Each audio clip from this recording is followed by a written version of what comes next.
We have with us the senior leadership of Trishul Machine Tools with us at IMTEX 2025. We're going to ask about the new products that they have introduced in the market this year.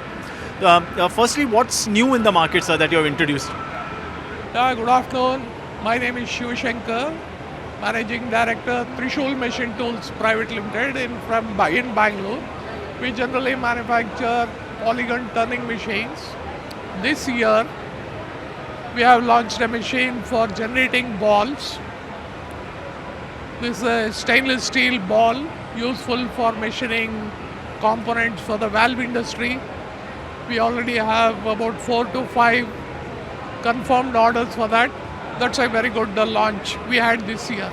If you can tell us about some of the opportunities that you're going to tap, some new markets that you're going to look at in the next financial year, sir.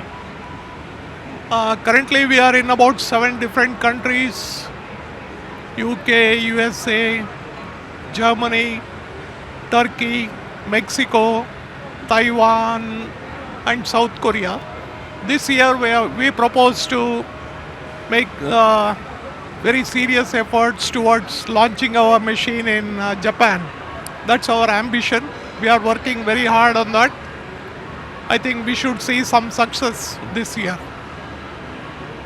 Also, if you can talk about your plans for the Indian markets, what is the kind of growth that you're anticipating? Any new products in the pipeline? Any new initiatives that you would want to tell us about? As far as the Indian market is concerned, it's growing very well. We are adding IoT features and Industry 4 features on the machine. That will come as an option for our standard machines. That will be new from current year. We are not going to make any much changes for the Indian market. It will continue as it is. We are going to expand as far as Indian market is concerned. We are going to see a big jump in the market. We are going to expand to meet the Indian demand. We expect the demand to grow quite well in the next 4-5 years. Thank you so much. Thank you, sir, for taking time out of your busy schedule and talking to us. Thank you. Thank you so much, sir. Thank you very much.